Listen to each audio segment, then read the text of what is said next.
Bueno, muchas gracias. La verdad que me gustó esta presentación. Pero de todos los títulos que has dicho, el de amigo, para mí es el que más me congratula, desde luego.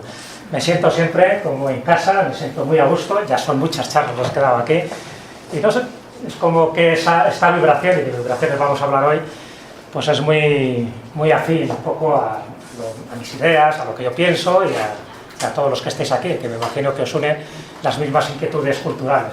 E intentar conocer, saber algo más de nosotros y del mundo que nos rodea. Y también de los símbolos, ¿no? No sé si... Que no sea nada. ¿Hay aquí algún...? Sí.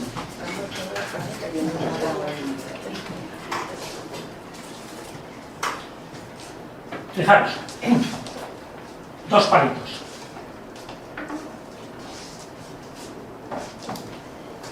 ¿Qué es eso? No digáis una cruz. Eso es un sistema de coordenadas. ¿Vale? Un sistema de coordenadas, como veis, con un palo vertical y otro horizontal. Estos dos palitos, en el juego que va a dar. Ya veréis más o menos en esta hora, en la que más o menos nos vamos a involucrar en el mundo de la simbología y en concreto en este símbolo universal. No solo es cristiano, es precristiano, es universal, está en todas las culturas. Y estos dos palitos que veis aquí han generado muchísima literatura, muchísima leyenda, muchísimas creencias, y ha servido también de emblema para muchas órdenes religiosas, militares. Y son dos palitos, de nada, uno arriba y otro abajo, un sistema de coordenadas, de abscisas y de ordenadas. O sea que sería un sistema geográfico y también matemático. Y geográfico porque estaría apuntando a las 4 direcciones. Ahí tenéis el norte, el sur, el este y el oeste. Pero como un sistema de coordenadas, aquí estaría en este eje el tiempo y aquí estaría el espacio. ¿De acuerdo, no?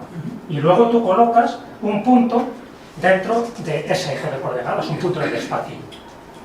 Pero también sería, si lo buscamos dentro de otros planes o de otras vibraciones, aquí estaría la materia, pero aquí estaría el espacio. Y aquí estaría lo femenino, y aquí estaría lo masculino, y aquí estaría el yin, y aquí estaría el yang, etc. Es decir, fijaros un poco, estos dos palitos, la importancia que tiene, porque si incluso le ponemos un círculo, automáticamente se convierte en el símbolo de la Tierra, en el símbolo alquímico de la Tierra. Aquí lo tenéis. Pero también este es el símbolo que utilizan los celtas cuando se cristianizan. También esto se utiliza como símbolo del sol. Todo, para que veáis, está en función de la creencia, de la ideología que queramos enfocar este par de palitos. Que además tiene mucho que ver, ¿tienes para sí. Tiene mucho que ver con el principio de la creación. Fijaros, antes de entrar ya en materia y para que veáis una serie de cruces. En el fondo, este eje totalmente horizontal, ¿qué sería? La superdensidad, es decir, cuando no hay vibración. Y el otro palo sería cuando nos damos con la vibración máxima. ¿Qué quiere decir? Que, ya sabéis, las ondas, ¿cómo va? Es decir, estos ciclos por segundo, estos hercios por segundo, cuando son ondas de sonido, marcan esta frecuencia, esta cadencia vibracional. Cuando no hay vibración, se convierte en cero absoluto, la densidad absoluta. Y cuando está la máxima vibración, esta máxima vibración es la totalidad. Si juntamos las dos cosas, es decir, lo manifestado, la vibración entre la nada y el todo, ¿qué estaríamos hablando? Estaríamos hablando, es una de los nombres que darían los cabalistas a la Ein Sof, lo innombrado, lo innominado.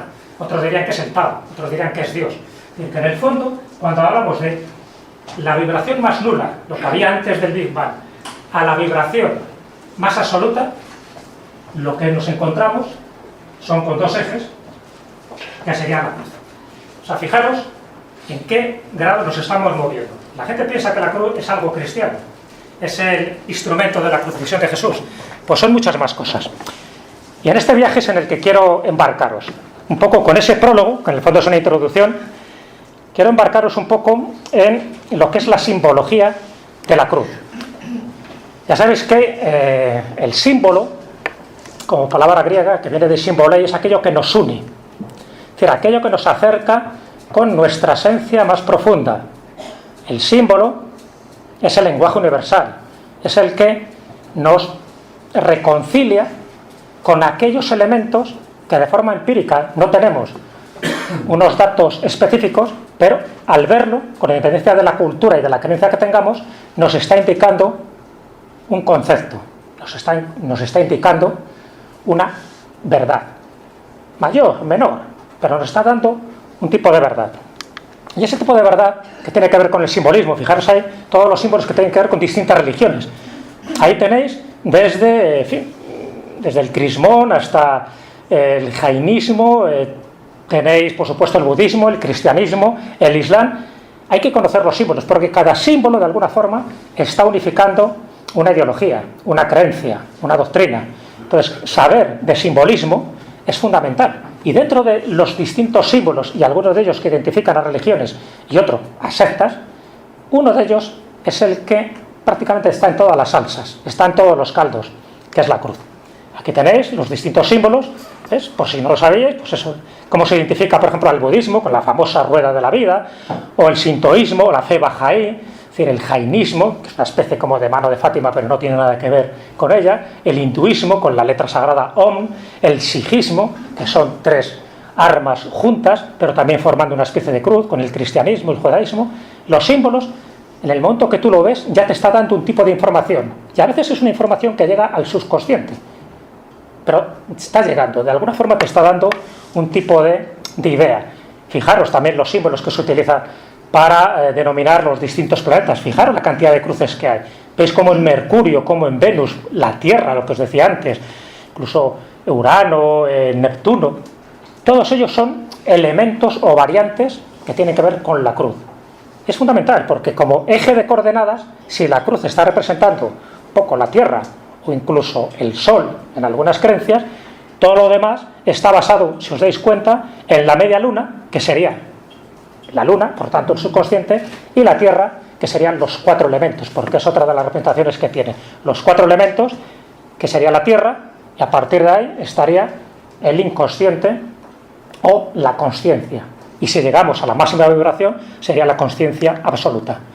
Ese símbolo, que se ha utilizado incluso por grupos neonazis, muchas veces sin saber muy bien lo que significa. Eso es un símbolo que ya estaba ahí, desde mucho antes del cristianismo. Esto se ha encontrado en petroglifos, se ha encontrado en lugares muy antiguos, muy prehistóricos, muy lejanos. Fijaros, uno de los símbolos más antiguos, que es la esvástica. Qué mal uso se ha hecho de la esvástica, y sin embargo la esvástica es uno de los símbolos arios, incluso preario, que ya estaba también prácticamente en todas las culturas. Ahí tenéis unos cuantos ejemplos, como la esvástica y las variantes de la esvástica siempre han estado ahí. Lo más antiguo que se conoce, esta esvástica en Kazajistán. Esto es una fotografía aérea, una fotografía cenital, donde se ve una representación de la esvástica muy rudimentaria, pero fijaros, con 8.000 años de antigüedad que se ha encontrado. Y se ha encontrado relativamente hace poco, y gracias pues al Google Earth, gracias a las nuevas tecnologías. Hoy podemos saber que ya nuestros antepasados en la Tierra hacían geoglifos, que realmente es la palabra técnica para designar esto. Es decir, ya estaba representando la cruz, alguna variante de la cruz, y la esvástica, como bien sabéis, lo que significa, lo que simboliza, es el movimiento del universo. Es un símbolo de protección, es un símbolo solar también. Fijaros dónde está la esvástica, en una estatua de Buda. ¿Por qué los nazis utilizan la esvástica? Fijaros que los nazis utilizan la esvástica, no cualquiera, hay dos tipos de esvástica. La destrógira, la que iría en el sentido de las agujas del reloj, y la levógira, la que sería en contra de las agujas del reloj. Los nazis utilizan la levógira. ¿Por qué? No es porque tenga un significado maligno. Esto pasa como la cruz, y está para arriba o para abajo. Nada tiene que ver con la maldad o con la bondad, o con las energías positivas o negativas. Tiene que ver con otro tipo de información mucho más profunda. O también aquí los mosaicos romanos. Fijaros cuando vayáis a un museo arqueológico, como por ejemplo el de Madrid, cómo en los mosaicos romanos aparecen muchísimas esvásticas, pero siempre como no solo como un elemento de decoración, que está muy bien, sino como un elemento que nos está dando una información codificada de ese movimiento del cosmos, y también, como no, como elemento protector de las casas. Por eso estaban en los domos, en las casas romanas también. Protegía ese tipo de símbolos, porque todos los símbolos, y la cruz es uno de ellos, emiten ondas de forma. Es decir, aunque no las veamos, cada símbolo nos está transmitiendo un tipo de información. Por eso hay veces que nos sentimos más a gusto con un símbolo que con otro. Por eso los talismanes ejercen esa función, porque son las ondas de forma. No es lo mismo que sea cuadrado, que sea redondo, que sea picudo, que tenga 5 estrellas o 8 vértices. Ese tipo de ondas de forma se están emitiendo, y eso se sabe perfectamente en los templos cristianos, en los templos budistas, jainistas, donde los símbolos que se colocan antes o después, es decir, en las afueras o en el interior de los templos, hacen su función. Y una función, lo que diría, por ejemplo, en el Antiguo Oriente, de Feng Shui, de equilibrar las energías. Bueno, eso no es ninguna tontería. Tiene su fundamento, tiene su razón de ser. ¿Esto dónde es? Esta bandera. Pregunta de cultura general. Sicilia.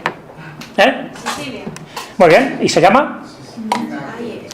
El nombre técnico, esas 3 piernas ahí con una cara sonriente, que es la medusa. La Tinacria. Como veis, es una variante de la esvástica. También en la isla de Man, su bandera es muy similar a esta, también con 3 piernas. ¿Y esto qué sería? El triskel. Otra variante, si os dais cuenta, otro símbolo universal que lo que hace es representar el movimiento. ¿Qué movimiento? ¿El de la persona? No, el de la Tierra, el del cosmos, las energías que realmente siempre están en continuo cambio. Y también como símbolo de protección. Por eso también lo adoptaron las culturas celtas, pero era anterior a las culturas celtas. ¿Y esto qué es? El lauburo. Es decir, los vascos, que esto viene además de las legiones vascas, de las legiones romanas, sabéis que también tenían soldados vascos. Bueno, pues lo traen los soldados vascos de sus correrías y luego se adopta como símbolo en el territorio vasco. Pero este es el lauburo, otro símbolo universal, que aquí está con la icurriña, da igual. O sea, se asocia un símbolo porque considera que ese símbolo de alguna forma da una representación de lo que es su pueblo, del devenir un poco cósmico que ha tenido un pueblo o una civilización. Y cuando hablamos del devenir cósmico, ¿no?, de una civilización, ¿qué es esto? Esto es la chacana, la cruz andina. Esto es otro símbolo. Fijaros que os estoy poniendo cruces precristianas, cruces antes de que llegue el cristianismo, y luego veremos todas las variantes. La chacana, esta cruz andina, chacana en quechua significa escalera. Es decir, es una escalera. Si os dais cuenta, si trazáramos una línea horizontal justo por la mitad, está representando la división entre la tierra y el cielo, o el submundo, el mundo invisible, y el mundo visible. Y esa es la escalera que te conduce al inframundo o a los dioses. La escalera tiene un simbolismo tremendo, ¿no? O sea, siempre que veáis algo relacionado con la escalera, nos está relacionando como una especie de puerta dimensional, donde tú puedes entrar en contacto con los dioses, donde puedes entrar en contacto con aquellas realidades no visibles, pero sí perceptibles por muchísima gente. Y la chacana ha estado ahí, siempre ha estado ahí. Esto yo lo he visto en Tiahuanaco, o lo he visto en la cultura chimú, o incluso en los tejidos incas, uncu inca, que es una especie de poncho inca, o en los tejidos aymaras. Siempre está la chacana representada. Otro elemento sagrado, potentísimo, que está basado en la cruz. Pero una cruz, como ves, muy relacionada con esa escalera, con esos peldaños que te conducen hacia algún lugar. Fijaros que donde está la chacana, en los monumentos que se ha encontrado la chacana, todos tienen que ver con los dioses creadores, con los dioses instructores, con aquellos que dejaron su huella. De hecho, también es un símbolo que significa con Viracocha, por ejemplo. Fijaros las variantes que hay de esas chacanas, ¿no? Desde Chavín, por ejemplo, en la cultura wari, en la chimú, por supuesto, una de las grandes culturas, además misteriosas, sobre todo con el famoso lanzón, todas son variantes de lo mismo, que en el fondo es la cruz. Es una cruz griega con distintas variantes, porque la cruz griega, no lo olvidéis, es mucho anterior, muy anterior a la cruz latina. Luego la cruz latina ya veremos un poco cómo se va adaptando un poco a las creencias de un cambio de paradigma, de un cambio de época. Pero esa chacana es fundamental, porque se da también en otras partes, ¿no? Pero sobre todo en las culturas precolombinas era algo recurrente. De hecho, también está convertido en una especie de talismán. Hay gente que lo lleva como colgante, igual que muchas de las cosas que vais a ver aquí. Por cierto, si alguien se quiere hacer un tatuaje, que no pierda el ripio, porque va a aparecer muchísimas imágenes, algunas ya han aparecido, que les puede dar idea para tatuárselo a la pantorrilla o en el cuello, porque en el fondo estamos hablando de símbolos sagrados, de símbolos que nos reconectan un poco con nuestra identidad y sobre todo con esa sabiduría profunda y oculta. Y los símbolos, ya digo, es el lenguaje directo que nos conecta precisamente con esas realidades invisibles. ¿Qué es esto? Esta es más complicada, ¿eh? ¿Esto sabéis que se llama la mano de Dios? Esto lo utilizamos nosotros, cuando digo nosotros, con mis socios de Toledo y yo, para crear una asociación que se llama Anima Mundi, las rutas por la Iberia mágica, y nos pareció que esto, que es un símbolo eslavo, representaba muy bien. Este símbolo eslavo está haciendo referencia a la vida, pero también está haciendo referencia al fuego, también está haciendo referencia a la creación, a los 4 puntos cardinales y a esas manos de Dios, es decir, ese Dios omnipresente que todo lo controla, pero que también ofrece, esta sería como los dedos, como los brazos, como las manos, te ofrece la ayuda y está de alguna forma representado en todos los elementos que tú ves en la naturaleza. Porque en el fondo este símbolo es un símbolo cósmico, no está haciendo una asociación específica de una determinada creencia. Lo llaman un símbolo eslavo porque se ha encontrado mucho más allí, pero luego también fue adaptado por otro tipo de culturas posteriores como los vikingos. Pero estas manos de Dios, en el fondo, luego lo que posteriormente se representa como el ojo de Dios. En lugar de hacer manos, se representa como ese ojo que todo lo ve. Y ese ojo que todo lo ve está tanto en la iglesia cristiana como en los cultos masónicos. Pero aquí no. Aquí, antes de llegar al ojo, están las manos.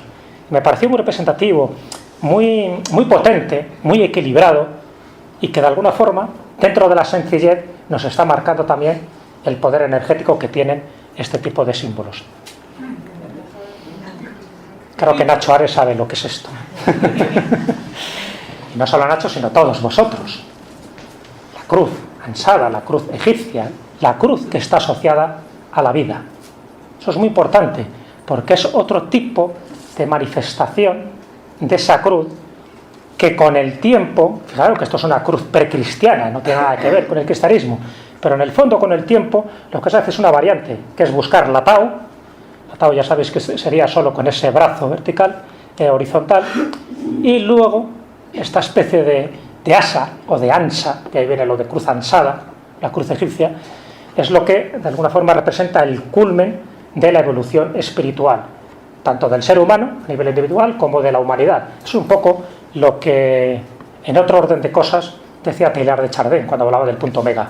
Luego, si hay tiempo, os comentaré o resumiré un poco ese punto omega, pero en el fondo lo que decía es eso: cuando el hombre está realizado en el cosmos, tiene esa representación, es decir, has llegado a la cúspide de la cruz y por lo tanto queda esa aureola que ya los egipcios ya lo representaban como la cruz de la vida, y que así aparece en muchísimas de esas pinturas, en muchísimos de sus jeroglíficos, esa cruz que sirve para insuflar la vida y que tiene mucho que ver con los ritos, no solo de la vida, sino con los de la muerte, ¿no? Y de hecho, la cruz ansada está más representada en las tumbas egipcias, que representan el tránsito hacia el más allá, que en los usos cotidianos, ¿no?, de la vida. Fijaros, entramos ya un poco, una vez que hemos hecho este recorrido rápido, y tengo que ser rápido porque ya veréis que hay muchísima información y tampoco quiero abrumaros, ¿no? Pero bueno, sí me interesa que veáis un poco cómo esos 2 palitrostes que os he dibujado al principio, cómo esos 2 palos pueden dar mucho juego en nuestra concepción del mundo y en el devenir de las creencias humanas. Y claro, la cruz está muy asociada al cristianismo. Y está asociada al cristianismo desde hace 2000 años, desde el momento en que Cristo muere de la forma que muere, que es con estas estipes y con ese patíbulo. Ya sabéis que lo que solía llevar el crucificado era el patíbulo que llevaba a hombros, y justo cuando llegaba al palo que estaba totalmente anclado en el suelo es cuando se le alzaba y se le crucificaba de esta manera, y luego se colocaba este palito que es el INRI. Pero fijaros que incluso esta forma, esta cruz completa, ya es un nombre que se le da posteriormente, y que sería la cruz de Lorena, o la cruz patriarcal, o la cruz de Caravaca. Pero fijaros ya cómo empieza a surgir aquí. Ya empezamos un poco, por decirlo así, en ese cambio de paradigma, en ese cristianismo donde se asocia la cruz como elemento y como símbolo de esa nueva religión, de esa nueva fe que estaban haciendo, y que nace sobre todo en el siglo IV con Constantino, a raíz de un acontecimiento clave. Fijaros cómo desde este momento, es decir, desde el momento que empezamos a tener ya documentos escritos, no pasa nada. Esto siempre viene bien para reforzar, ¿no?, con sonido, lo que yo os quiero remarcar. Cuando empieza a haber documentos escritos, nos empezamos a dar cuenta que la cruz, además de ser un símbolo universal de prácticamente todas las culturas, además se le empieza a asociar con milagros, con prodigios. Allí donde hay una cruz, parece que hay algo potente. Desde el mismo momento en que la cruz se considera como símbolo del cristianismo. Acordaros, ¿cómo empieza la devoción a la cruz? Porque vale, vamos a aceptar que Jesucristo muere crucificado. Pero ¿por qué utilizar un símbolo de sufrimiento, un elemento de martirio, como es la cruz? ¿Por qué utilizarlo como un emblema que está representando una nueva religión que dicen que es de amor, que dicen que es de paz, de concordia? ¿Qué tiene que ver la cruz, el patíbulo y el stipes con toda la religión que está surgiendo? Pues tiene que ver un poco con esa configuración que se gesta en los primeros siglos, y sobre todo a partir del siglo IV, donde la religión cristiana deja de ser perseguida para convertirse en una religión tolerada. ¿Quién es el que hace esto? En un principio Constantino, el emperador, pero el que más, porque Constantino lo hace, aquí entra la leyenda para que veáis, que es muy importante también porque eso nos da origen a otro de los grandes símbolos. Constantino, dice la leyenda, que no la historia, año 312 después de Cristo, batalla del puente Milvio, se la tiene jurada contra Magencio, era ahí, que también hay estas pajas, y entonces, pues, ¿cómo la arreglaban entonces? ¿Y ahora? Pues con guerras. Así que hay una confrontación en este puente Milvio, en Roma, y gana Constantino. ¿Y qué dice la leyenda? Que gana Constantino, no porque sea más hábil, no porque tenga más tropas, no porque su estrategia sea mejor, sino sencillamente porque en el cielo aparece una cruz, un lábaro. Y eso es lo que insufla valor a sus tropas, y eso es lo que él considera que es una señal divina para ganar esa batalla contra Magencio en el puente Milvio. Y a partir de ese momento, ese lábaro se convierte en el estandarte de las tropas de Constantino. Si a eso lo sumamos que su madre, Santa Elena, le dio por encontrar todas las reliquias posibles de la época de la pasión y muerte de Jesucristo, y fijaros que estamos hablando del siglo IV, ya han pasado unos cuantos siglos desde ese acontecimiento histórico de la muerte de Jesucristo, pero por ciencia infusa debía ser, va encontrando cosas, encuentra muchas reliquias, y una de las reliquias principales es la cruz, pero encuentra 3 cruces. Claro, cuando encuentra 3 cruces dice, ya está, esto es fácil, es la cruz de Cristo y la cruz y las 2 cruces de los ladrones. Pero ¿cómo sé cuál es la cruz auténtica? ¿Cómo sé yo cuál es la verdadera? La que yo tengo que adorar, la que tengo que trocear para convertirlo en un crucis y mandarlo a toda la cristiandad. ¿Qué se le ocurre a Santa Elena? Pues dice, bueno, coge un moribundo y le va colocando en cada cruz. Dice, donde sane, esta es la cruz buena. Entonces, claro, le colocan una cruz, no le pasa nada, le colocan, no le pasa nada, y en la cruz supuestamente auténtica, el moribundo sale cantando ahí unas bulerías. Dice, esta es, date. Es así.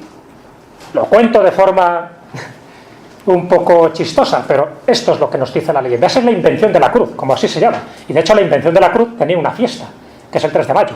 Lo que se celebra el 3 de mayo con las famosas fiestas de las cruces es esto. Es cuando Santa Elena encuentra esta cruz, estas cruces, y de la auténtica, la que prácticamente resucita el moribundo, pues va haciendo trozos y las va mandando a las distintas iglesias y basílicas de una religión que estaban haciendo en ese momento. A partir del edicto de Milán del 313 se tolera, no se convierte en oficial, pero se tolera la religión cristiana junto con otras religiones, junto con el mitraísmo, junto con el culto al sol invicto y tantas otras.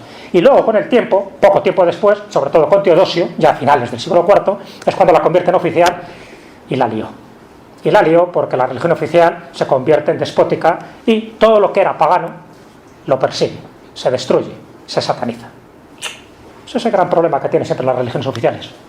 Ahí tenéis esa cruz latina, el crucifijo, surge de ahí. Pero ojo, este crucifijo, la cruz latina como tal, como símbolo del cristianismo, no se está utilizando desde el primer momento. Lo que se utiliza en las iglesias, las primeras iglesias cristianas, desde el siglo IV en adelante, sobre todo hasta finales de la Edad Media, ¿sabéis qué cruz es? Es la cruz griega.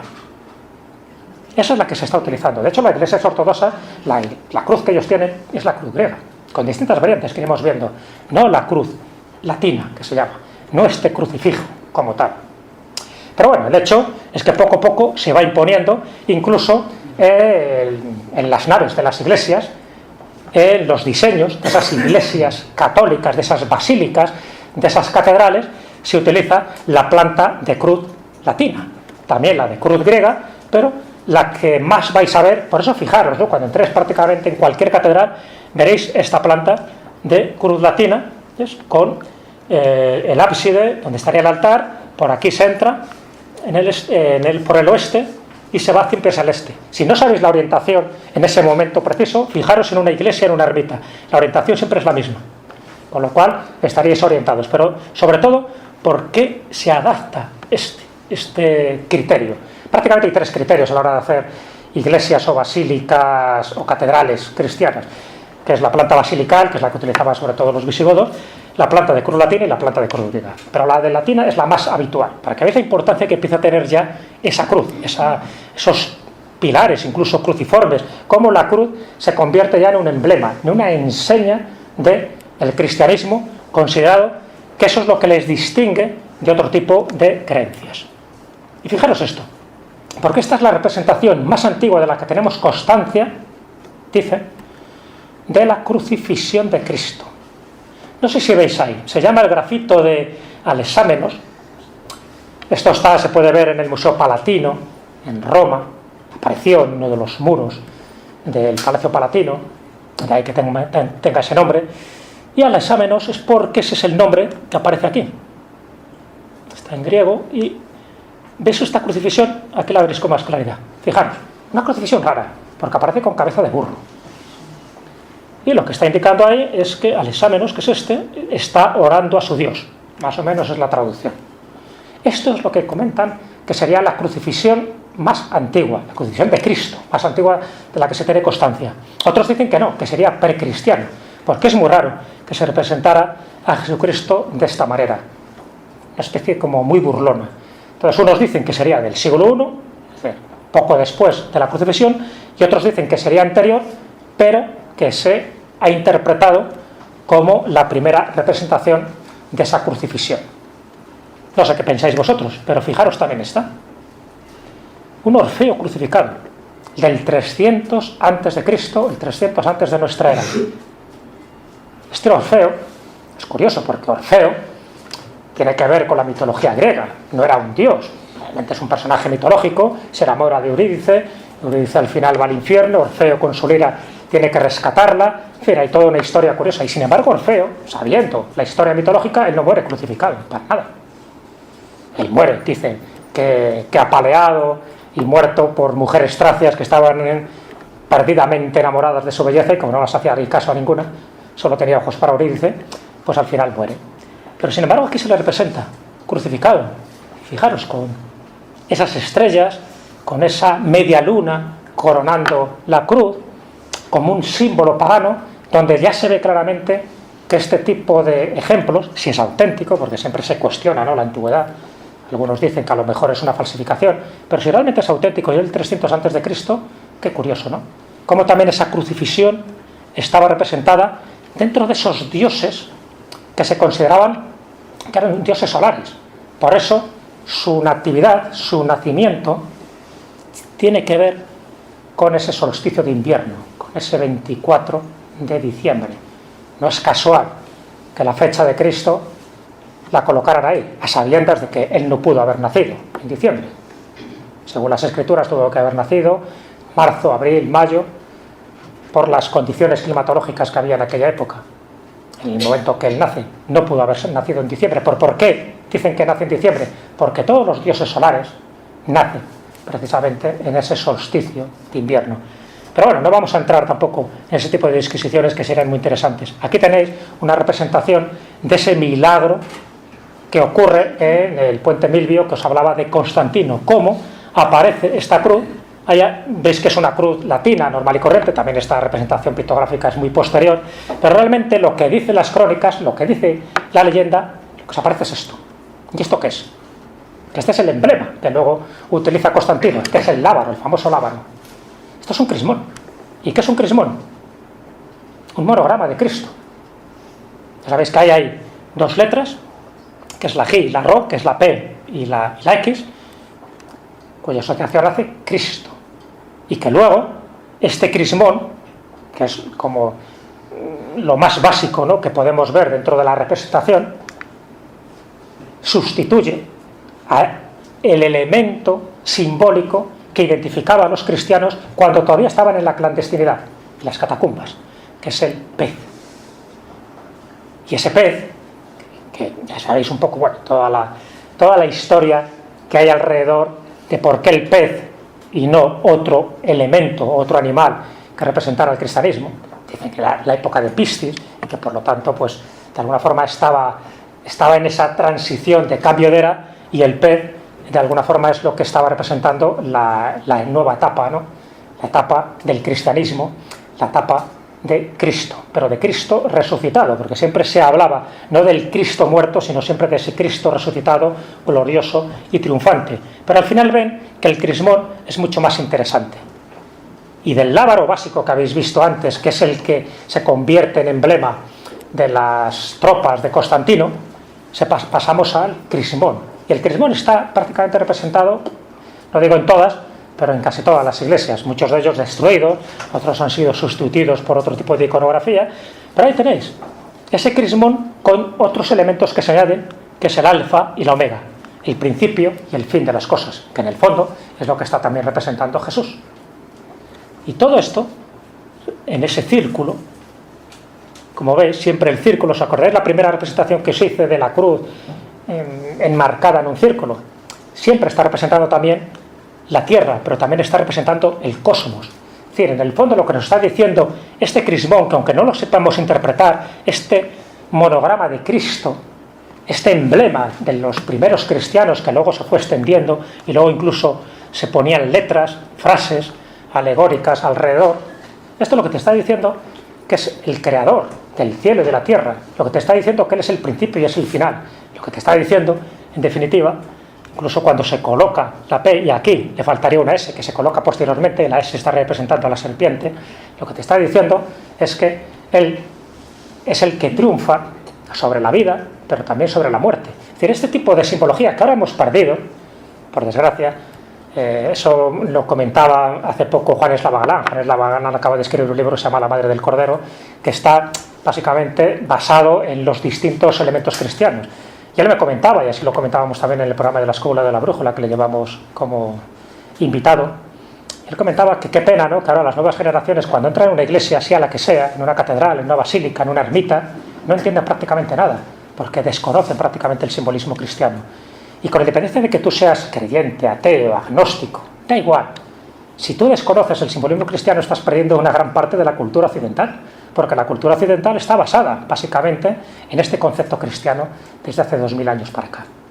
Entonces, lo aceptemos o no lo aceptemos, nos guste o no nos guste, el hecho es que estos símbolos forman parte de nuestra historia, de nuestro devenir cultural y, por supuesto, de nuestra espiritualidad. Por eso es bueno conocer un poco esta simbología que está relacionada con estos primeros años cristianos y por qué se adopta la cruz con distintas variantes como emblemas de ese Cristo resucitado y de ese Cristo poderoso que en definitiva nos está diciendo con todo este tipo de representaciones dentro de la teología cristiana que es la única vía para poder salvarte, que la única redención llegaría a través de este tipo de elementos simbólicos.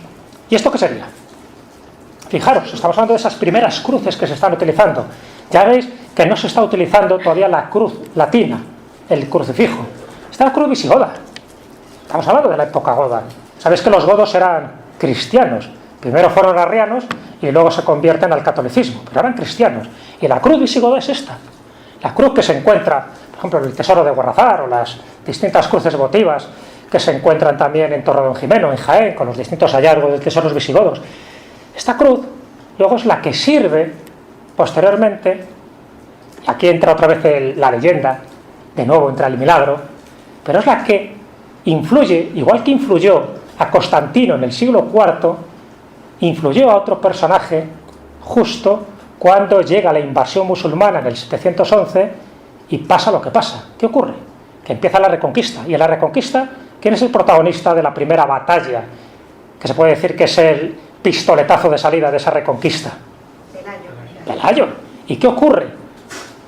Cuando Pelayo, que tenía a 4 muertos de hambre ahí en Covadonga, es capaz de vencer a las tropas de Alcama, ¿no? A las tropas sarracenas, que les doblaban el número. Dice la leyenda que aparece esto, una cruz, la cruz de la victoria. Por cierto, el emblema, el símbolo de la bandera del Principado de Asturias. Fijaros lo importante que son los símbolos. O sea, con independencia de que creamos o no creamos que esta leyenda es auténtica, la cruz de la victoria, igual que la cruz de los ángeles, la podéis ver dentro de la Catedral de Oviedo, es lo que formaba parte de esa Arca Santa. Pero con independencia de que queramos o no, no estamos aquí hablando de la veracidad de estas leyendas, lo que estoy remarcando es la importancia que tiene el símbolo para ganar una batalla, para leccionar en este caso las huestes cristianas, para pensar que el cielo está a favor tuyo, para pensar que ese tipo de signos es algo más que un trozo de madera, que lo que está representando es toda una cosmovisión de lo que tienes que hacer o no tienes que hacer. Y si encima, dentro de una batalla, dentro de un momento traumático, dentro de un momento clave y bélico, como te estás jugando la vida, pero no solo te estás jugando la vida, sino estás jugando pues con una forma de pensamiento, ¿no?, que te la intentan erradicar con la invasión, esto era más que una cruz. Luego se añade posteriormente el alfa y la omega, pero esa cruz que dice que aparece en los cielos y que además está muy relacionada con la Santica, con la Virgen de Covadonga, con la Santina, todo esto tiene que ver precisamente con el momento clave en el que empieza esa reconquista, que algunos cifran en el 722, que hay variantes de esa fecha, ¿no? Pero lo importante es que Asturias se ha adueñado de un símbolo que para él es fundamental, igual que otros países, y luego lo contaré, se han adueñado de cruces como emblemas para sus escudos, para sus banderas, para sus símbolos más poderosos y más sagrados. Porque no se puede entender la cultura de algunos países, de algunas naciones, de algunas regiones, sin entender el componente espiritual que tuvieron en sus orígenes. Y aquí vamos a entrar ya en distintas cruces dentro del ámbito cristiano. ¿Qué cruz es esta? Esta es fácil. Santa Andrés. Claro. Entonces esta cruz de San Andrés, la famosa aspa, tiene que ver porque, según la leyenda, siempre hablamos de la leyenda, a San Andrés le crucifican de esta guisa. Y la cruz de San Andrés es muy conocida, es muy utilizada. Por ejemplo, esto. Esto sabéis que ha sido la bandera de España hasta 1845 más o menos. Esto era, antes de la bandera de España que conocemos tradicionalmente, aunque luego fue cambiada un poco en la Segunda República, no en la primera, en la Segunda República. Pero esta era la bandera. Esta es el aspa, o la cruz de San Andrés, o la cruz de Borgoña. Y muy importante, porque esto se empieza a adoptar, y esto es lo que estaba en todos los pabellones marítimos, en todos los barcos, como bandera en los castillos, es decir, este era el emblema de las tropas españolas durante muchísimo tiempo, incluso ahora en los alerones del Ejército del Aire, de los aviones del Ejército del Aire, está también el aspa de San Andrés, incluso en el escudo real del monarca, del actual y de los anteriores, también está el aspa de San Andrés. El problema es que, ya sabéis que luego los requetés durante el franquismo se lo apropian y mucha gente se cree que esto es un símbolo de extrema derecha, igual que piensan que la esvástica es nazi. Es un poco ignorancia, por eso es bueno saber los orígenes, saber dónde procede. Esto procede del que lo trae, esto ya lo utilizaba, por ejemplo, Juan Sin Tierra, ¿no?, en sus batallas, por ahí, en fin, el famoso hermano de Ricardo Corazón de León. Pero el que lo trae, básicamente, es Felipe el Hermoso. Cuando Felipe el Hermoso se casa con Juana I de Castella, con Juana la Loca, trae a su guardia de corps, a sus soldados borgoñeses, y el emblema que tenían era este. Por eso se llama la cruz de Borgoña, que es el aspa de San Andrés. Y esto se convierte ya un poco en el símbolo que identifica un poco a las tropas hispanas. Y luego, efectivamente, lo adapta su hijo Carlos I. Y a partir de Carlos I, Felipe II, Felipe III, todo el mundo, ¿no? Este es el aspa de San Andrés. Fundamental porque ha sido más tiempo bandera de España esta que la rojigualda que tenemos actualmente. Que esa tiene nada, siglo y medio. Sin embargo, esta tiene mucho más de 3 siglos. Entonces, bueno, es importante saberlo porque se convierte, ya digo, en uso, bueno, también por supuesto en otros lugares también se utiliza este aspa, ¿no? Incluso también en Gran Bretaña, pero la que más se utiliza es esta, que es la cruz de San Jorge. Esta cruz de San Jorge, que es un poco el emblema, ya sabéis, de Inglaterra, pero también en Génova se utiliza, y casi siempre la cruz de San Jorge, que también, por ejemplo, está en el escudo de Sobrarbe, que luego ese escudo de Sobrarbe está en el escudo de Aragón, la cruz de San Jorge casi siempre hace alusión a un milagro, al milagro de San Jorge. San Jorge, caballero de la Capadocia, le da por intervenir siempre en unas cuantas batallas, siempre a favor de las huestes cristianas. Entonces, allí donde aparece San Jorge, tomando partido por los cristianos y machacando a los infieles, a los sarracenos, luego se adopta como emblema en la cruz o en su escudo heráldico la cruz de San Jorge. Entonces, casi siempre que veáis una cruz de San Jorge, si analizáis un poco su origen y su historia y su leyenda, veréis que hay un milagro por medio. Igual que lo hizo Santiago Apóstol, machacando por ahí unos cuantos. La leyenda, ya digo, no entremos en la veracidad, pero sí entremos en lo potente que es la leyenda y sobre todo cuando esa leyenda va asociada a un símbolo, como este. Volvemos a otra crucifixión, otro símbolo importante. Aquí estamos hablando de San Pedro, que él dijo que le crucificaran boca abajo porque no era digno de ser crucificado como su maestro. Vale. Y entonces, como emblema, como símbolo, como cruz de San Pedro es esta. ¿Pero qué ha ocurrido con esta cruz? Que algunos satánicos han dicho, uy, esta es la nuestra. Porque como es una inversión, ya sabéis que las creencias satánicas es lo que diga la Iglesia Católica, pero al revés. Siempre, la inversión de los valores. Entonces esta pobre cruz de San Pedro se ha convertido en una cruz satánica, pero eso es muy posterior. Antes no era así considerada. Pero si queréis ver la cruz satánica de verdad, la buena, la poderosa, no es esta. Esta es una cruz Mindundi. Es esta. ¿Esta la conocíais? Fijaros lo que intentan hacer. Esto es una especie de símbolo muy esquemático del sulfuro, del azufre. Fijaros, el azufre, demonio, Satán. Y con una cruz de Lorena, lo que os decía, el pequeño travesaño donde estaría el INRE y el otro travesaño clásico, con el infinito. Pero es que este infinito, para esos cultos satánicos, sería el escroto. Y no especifico más. Con lo cual, fijaros qué burla se está haciendo con una cruz justo encima de unos atributos genesiacos. Estoy yo muy culto hoy. Y ya puestos a buscar cruces extrañas, fijaros la que les regaló Evo Morales. No sé, ¿conocéis esta foto? Mira cómo se queda el papá, como diciendo, ¿recojo la cruz o le doy con él?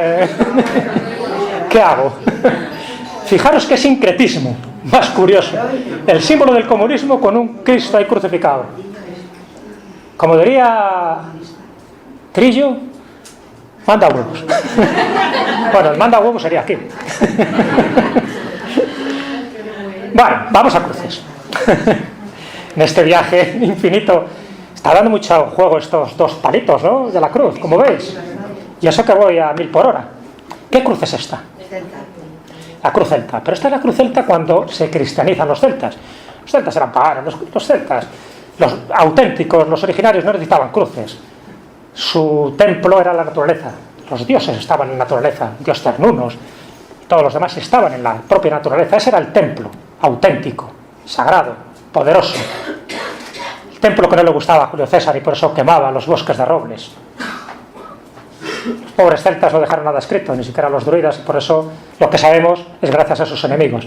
Y cuando se cristianizan, hacen esto. Es la cruz con ese círculo, otra vez, potente, ese símbolo solar, protector, con esa cruz que luego otras ideologías posteriores adoptan, como esta que os decía. Esta es muy de neonazi, muy de extrema derecha, que nada tiene que ver con la cruz originaria, pero que sin embargo, ya veis que hay grupos que adaptan una cruz como la de San Pedro como cruz satánica, o esta cruz celta como sus emblemas, en este caso fascistoides, que rehuye y de alguna forma traiciona lo que es el pensamiento mágico original que tenía la cruz. Bueno, aquí ya os voy a poner los nombres, porque ya vamos a dejaros de hacer test, os voy a dejar descansar esas neuronas, y aquí os voy a poner los nombres de cada una de ellas, Porque es importante, incluso por si queréis tomar nota, para que veáis la cantidad de variantes que hay de la cruz. Siempre, o casi siempre, estamos hablando del ámbito cristiano, ¿de acuerdo? Ya hemos dejado el ámbito pagano, ya hemos dejado el ámbito precristiano, ya nos estamos refiriendo al ámbito cristiano. Pero claro, cada confesión religiosa, cada grupo, cada secta, cada asociación, cada hermandad, cada fraternidad espiritual quería tener la suya, quería distinguirse de las suyas, de otros, ¿no? Porque, hombre, yo soy único, no voy a poner siempre el crucifijo, la cruz griega, eso ya está muy visto. Entonces cada uno, claro, hacer variantes de la cruz es complicado, porque son 2 palos, entonces a ver cómo hacemos variantes. Pero fijaros, esta es la famosa cruz de Jerusalén, o cruz de las cruzadas, esta es la que dice que entrega Urbano II, el Papa Urbano II, la primera cruzada para que lleven en los estandartes en esa primera cruzada para conquistar las tierras de Jerusalén, Tierra Santa. Entonces, bueno, se convirtió en eso, y por eso lo llaman la cruz de Jerusalén, que justo cuando reconquistan Jerusalén es la que colocan en el castillo, ¿no? Y en los templos, y también la que llevaban las capas los distintos caballeros cruzados, de ahí que se la define así, con otra variante que es esta. De alguna forma están diciendo también que las 4 cruces más pequeñas que están insertas en la cruz grande estaría representando también a los 4 evangelistas. Bueno, todas las interpretaciones teológicas que queráis, pero siempre son a posteriori. La cruz bautismal o la cruz doble, fijaros, es una cruz griega con una cruz de San Andrés. Entonces, es por eso lo llaman la cruz del bautismo, esta es la que se utilizaba para los catecúmenos, y también la cruz doble, por eso, porque en el fondo es la simbiosis de esas 2 cruces, y también que sirve como un símbolo potentísimo. O la cruz de los apóstoles, porque si miráis, hay 12 circulitos, con el círculo central más potente, pues también se ha utilizado en algunas cofradías, en algunas confesiones religiosas. O la cruz papal o pontificia, esta no, esta es la que siempre lleva el Papa, lleva el pontífice, ¿veis? Un poco está representando esos 3 travesaños, un poco está representando pues un poco las 3 cualidades que tiene. El Papa como sucesor de San Pedro, de la silla de San Pedro, el Papa como obispo de Roma y el Papa pues como pontífice, ¿no? De la cristiandad. Entonces de ahí que cada travesaño está representando una de las cualidades que tiene el Papa. O la famosa cruz de Lorena, o la cruz patriarcal, o cruz de Caravaca. ¿Que no sabíais que la cruz de Caravaca tenía tantos nombres? Lo que pasa es que la cruz de Caravaca, ¿qué es esta? Eso te iba a decir, que le faltaban los ángeles. Ay, los ángeles, los ángeles. Los ángeles son posteriores, no tiene nada que ver con la leyenda, fijaros. Un día me dio por investigar, cuando estuve en Caravaca de la Cruz, cuando estuve en este lugar, en Caravaca de la Cruz, ahí la tenéis, ¿no? Potente, ahí en su torreón, en este santuario increíble, ¿no? Uno de los 7 chakras principales. El que quiera conocer la España mágica, que no se pierda, Caravaca de la Cruz. Entonces, lo que cuenta la leyenda, que un 3 de mayo del año 1232, en Caravaca todavía era posesión musulmana, entonces, bueno, había un reyezuelo, Abu Zeid se llamaba, y este reyezuelo captura a todos los cristianos que había en aquel momento y les mete en una celda, pero les va preguntando un poco cuál es la profesión de cada uno de ellos. Y uno de ellos, dice la leyenda, que Giner Pérez Chirinos, dice que es cura. Dice, cura, imagínate, un reyezuelo musulmán. Dice, ¿qué es eso de cura? Dice, no, yo oficio misa. Dice, mira, qué interesante. ¿Por qué no nos haces una demostración, como si fuera una obra teatral? Dice, ya, pero es que me falta un elemento indispensable, y es la cruz. Sin la cruz yo no puedo oficiar misa. Entonces Abu Zeid se queda como consternado y dice, ya, este me está tomando a mí el pelo, este no me quiere hacer mi pequeña representación para divertirme a mí y a mi séquito. Y ahí es cuando habla la leyenda, que justo en ese momento, cuando la vida de este sacerdote corría peligro porque no tenía el símbolo, el instrumento esencial para celebrar la Santa Misa, que era la cruz, justo en ese momento aparece la cruz, no con ángeles. Lo de los ángeles es posterior. La leyenda original que yo conozco habla de una cruz que aparece por lo que se llama ahora el lóculo de la aparición, lo cual tiene su gracia porque está en una distancia diametralmente opuesta, pero bueno, aparece por el lóculo de esa aparición, y esa cruz justo que viene por los cielos, imaginaros un orni, un objeto religioso no identificado, se aparece ante la vista de todos allí presentes. Pérez Chirino considera que esto es una señal divina, evidentemente, pero a Abu Zeid, ¿qué le ocurre al pobre reyezuelo? El pobre musulmán que hasta ese momento adoraba a Alá se convierte al cristianismo, porque hombre, este es más poderoso que Alá. Si es capaz de hacer esto, su Dios, ese Dios cristiano, yo me convierto al cristianismo. Y la leyenda dice que se convierte al cristianismo. ¿Y cómo le llaman? Hombre, como está cerca de Valencia, pues le llaman Vicentico. Siempre el nombre de Vicente casi siempre encaja en esa zona de Levante. Y aquí viene lo interesante. como la leyenda era parca en detalles, posteriormente se añade que eran 2 ángeles los que la portan. Y se añade otro elemento muy curioso, porque como estamos hablando de que es una cruz patriarcal, dicen que en el mismo momento en que en Jerusalén, el patriarca de Jerusalén llevaba esta cruz, porque la cruz, así como la cruz papal es la que os enseñé antes, solo la pueden llevar los pontífices de Roma, la cruz patriarcal lo pueden llevar los patriarcas, y los patriarcas hay varios, el de Constantinopla, el de Jerusalén, en fin, había varios, ¿no? Y entonces justo cuando estaba haciendo una procesión, el patriarca de Jerusalén desaparece y aparece súbitamente una teletransportación en el santuario, castillo, porque es un castillo también, de Caravaca de la Cruz. Y fijaros, el milagro prácticamente es doble. Y en ese momento se convierte la cruz en algo más potente. Ya no es la cruz de Lorena, ya no es la cruz patriarcal, se convierte en un talismán. Hasta el punto que la cruz de Caravaca ahora se utiliza como talismán, como un elemento de poder. ¿Cuánta gente, y seguro que muchos de los que estéis aquí, lleváis una cruz de Caravaca? Entonces la cruz de Caravaca viene porque, lo que es curioso, ¿no? Porque ahí se ramifican un poco como la postura, por una parte cristiana y espiritual, como un símbolo remarcado por una fecha que luego se convierte en festividad, que es ese 3 de mayo, de ese año 1232, pero el 3 de mayo, fijaros qué día aparece. Evidentemente la fecha está muy tomada por los pelos, porque da la casualidad que aparece el día de la invención de la cruz, lo que os comentaba antes, ¿no? Ese 3 de mayo. Pero bueno, fuera o no fuera el 3 de mayo, lo importante es que la cruz se convierte en algo más que en el emblema de Caravaca de la Cruz. Se convierte en un amuleto, en un talismán, en un objeto de poder, en un objeto que si tú lo llevas estás protegido. Y entonces ahí entran ya distintas creencias más relacionadas con la superstición que con el cristianismo, porque si hay rituales que hay que hacer alrededor de la cruz de Caravaca. Yo conocí, por ejemplo, a un hombre que espantaba las tormentas con la cruz de Caravaca, invocando a Santa Bárbara, pero con la cruz de Caravaca, ahí enarbolándola contra los enemigos del pueblo. Y los enemigos del pueblo eran las tormentas, porque decía que las tormentas venían cargadas de demonios, de tronantes, de nuberos, en fin, los distintos nombres que reciben en las distintas leyendas y tradiciones locales. Entonces, con la cruz de Caravaca las exorcizabas, las conjurabas, eliminabas el mal. La cruz de Caravaca se convirtió entonces, y ahora, en un talismán poderosísimo. De tal manera que aquel que lleva la cruz de Caravaca, igual que pasa con la medalla milagrosa, por ejemplo, o la cruz de San Benito, la medalla de San Benito, o incluso el escapulario, fijaros la cantidad de pistas que os doy para estar protegidos, pues todos aquellos se considera ya que no les va a afectar el mal, que no van a tener ningún tipo de peligro, pero ningún tipo de peligro ni corporal ni espiritual, que era lo más importante, que su alma no corriera peligro, que no estuviera pendiente de las asechanzas del diablo.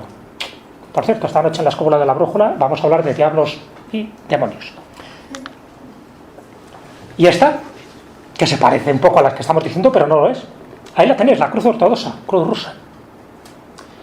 Esta es la que se utiliza muchísimo. Cuando vayáis a un templo ortodoxo, pero ortodoxo más bien ruso, porque dentro de los templos ortodoxos hay cantidad de variantes, esta es, ¿ves? La cruz, más o menos la de Lorena, que estamos hablando, pero con el travesaño, con este escabel torcido, porque aquí, y esto es curioso, una de las representaciones típicas que hacen con esta cruz ortodoxa o esta cruz rusa, es que a Cristo siempre aparece crucificado con 4 clavos. Ves que en muchos crucifijos cristianos católicos aparece con 3, porque los pies los tiene juntos. Veréis que siempre las cruces ortodoxas son de esta guisa, de esta forma, y tendrá siempre 4 clavos. La cruz de San Millán de la Cogolla, pobre San Millán, pobrecillos, lo que hicieron con él. Un santo visigodo, eremita, olvidado, y buscando el silencio, la paz espiritual, y con el tiempo le convierten en un santo que va descabezando a todo tipo de moro y sarraceno. Y así aparece representado en el monasterio de Yuso. Sin embargo, él no tenía nada que ver con la parte bélica. Pero curioso, que en el cenotafio que está en el monasterio de Suso, el de arriba, en el cenotafio, donde aparece, no están sus huesos ahí, pero sí aparece lo que es su tumba y lo que es su estatua, aparece en el pecho esta cruz, que por eso se llama de San Millán, que en el fondo son hojas de ortiga. Es muy interesante el simbolismo que tiene esto, no me quiero tampoco extender, pero tiene que ver con la cruz principal, que en el fondo está representando a Dios, la divinidad, el centro sagrado, el centro solar, ¿no? Donde van saliendo las 3 ramitas estas, que en el fondo estaría también representando la Trinidad, pero fijaros que si unimos las 3, 3, 3, 3, es decir, al final nos dan los 12, que serán los 12 apóstoles, y las ortigas, fijaros, las ortigas, por una parte, si tú entras en contacto con una ortiga, ¿qué es lo que hace? Que te escuece, te fastidia, ¿no? Como diciendo, ay, esto es duro, pero si haces una infusión de ortigas, es decir, si entiendes lo que es la quintesencia de la ortiga, te das cuenta que la ortiga sirve, entre otras cosas, para purificar la sangre.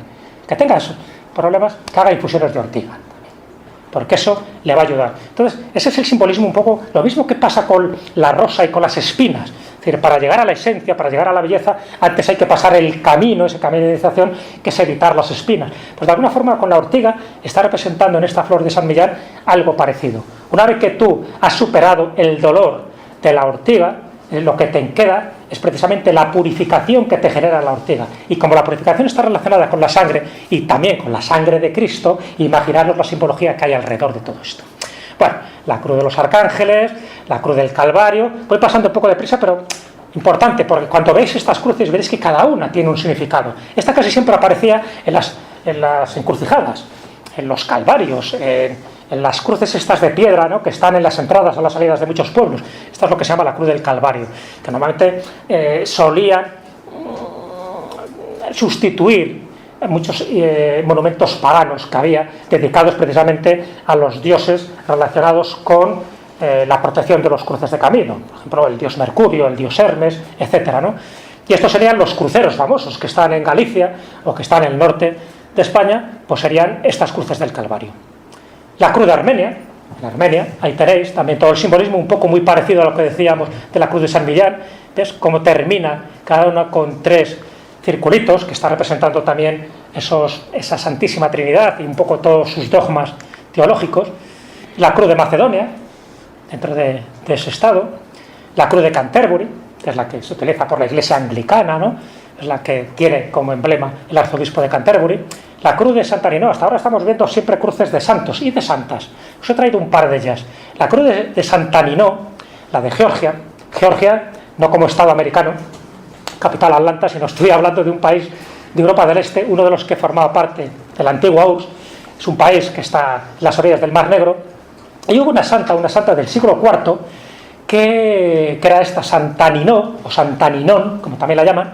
Y Santa Ninón dice que tiene una aparición de la Virgen, y la Virgen le entrega estos sarmientos de vid para que haga una cruz. Y entonces lo que hace es que los ensarta con los pelos de esta santa.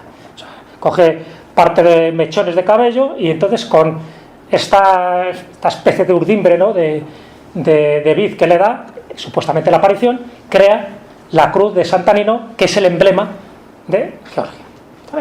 También importante saberlo, porque justo puede haber un crucifijo, o sea, un Cristo crucificado o no, pero esto es lo que se lleva siempre como emblema del país o de los cristianos.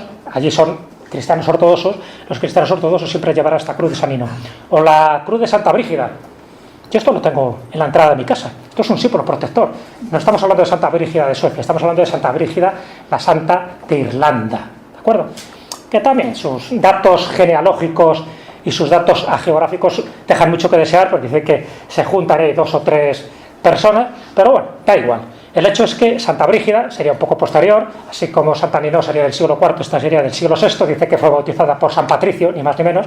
De hecho, San Patricio, como patrono de Irlanda, la que sería patrona, sería Santa Brígida, con una fecha concreta, el 1 de febrero, tiene mucho que ver con San Brigitte, con la San Brigitte pagana, por eso recibe el nombre de Santa Brígida, porque en el fondo lo que se intentaba era solapar una creencia pagana con una creencia cristiana. Esto era muy habitual, lo que se hacía.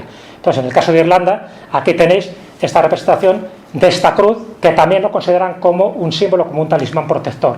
La cruz mariana, donde aparece esa cruz latina, junto con la M, que sería la M de María, ¿no?, de la Madre de Dios, y que también aparece en muchas confesiones religiosas. La cruz del Languedoc, también llamada la cruz cátara, o la cruz de los condes de Toulouse, del sur de Francia, y que esta es una de las cruces que también se utilizó mucho dentro de esa cruzada cátara, ¿no?, esa cruzada albigense, que fue la primera Inquisición que se genera y que se crea precisamente para luchar contra ellos. Entonces, indebidamente se llama la cruz cátara, pero realmente sería la cruz del Languedoc, de esos territorios donde se hablaba la lengua de Oc, y sobre todo la que enarbolaba en los escudos, en los blasones del conde de Toulouse. La cruz serbia, que en el fondo también tiene que ver con el lábaro de Constantino. Ahí estamos hablando de 4 letras beta, y que es un poco, bueno, el emblema de la dinastía de paleólogos, ¿no? Que luego se convierte un poco en el germen de lo que es el actual estado de Serbia. ¿Quién es este personaje? San Antón. San Antón Abad. Y cuando digo San Antón Abad, ¿qué báculo es el que llevaba? El báculo que es con la tau. Importante, porque la tau se asocia tanto a los antonianos, es decir, esta orden que se genera con San Antón Abad. San Antón Abad, ¿quién es? El patrón de... Está claro, ¿no? ¿Y San Antonio de Padua? Esto es ya para nota. El amor. No tiene nada que ver uno con otro. Pero bueno, mucha gente hay veces que confunde los San Antonios. Estamos hablando de San Antón Abad, el 17 de enero, cuando hay que santificar a los animales y las famosas roscas, ¿no?, que se dan en Madrid y que tiene toda una tradición sumamente curiosa. Bueno, pues San Antonio Abad, que genera a los antonianos, ellos llevaban una cruz pegada en su hábito, una cruz azul en un hábito negro. Y esa tau, que también es precristiana, que es muy antigua, es la que se utiliza como emblema de los antonianos. Los antonianos, ellos se establecen mucho en el Camino de Santiago, y estaban especializados los antonianos, sobre todo en una enfermedad. ¿Sabes cuál? El ergotismo. Esa enfermedad que generaba el cornezuelo del centeno, ellos sabían cómo curarla. Ellos sabían precisamente que era un parásito, la cronitis purpúrea, era un parásito de ese pan del centeno. Entonces les daban pan candeal, pan de trigo, y entonces con eso se curaban. Entonces en los lugares donde estaban los antonianos, como pues, en Castrojeriz, en lugares muy concretos, por ejemplo de ese camino castellano de Santiago, los antonianos sirvieron mucho para curar a estas enfermedades. Entonces se les debe mucho a ellos. Pero el que luego lo adopta como, bueno, que luego más o menos es de la época, pero el que lo adopta también como símbolo son los franciscanos. Paz y bien es el símbolo franciscano. Es tanto el lema como el símbolo de la tau. Porque San Francisco de Asís, ¿sabéis que firmaba con la tau? Ahí tenéis. Este es uno de los escritos que se ha rescatado. Entonces él firmaba con la tau, porque él consideraba que la tau era algo más que una simple cruz. Era lo que definía un poco lo que os decía al principio, ese camino espiritual que tiene que hacer el hombre hasta llegar a la cúspide, que estaría representado por ese travesaño horizontal. La tau para él era tan importante que no solo lo utilizaba como emblema, sino como firma, que se llegó a tener pues, en toda la orden franciscana y la orden de las clarisas, se tuvo como uno de las cruces principales para ellos.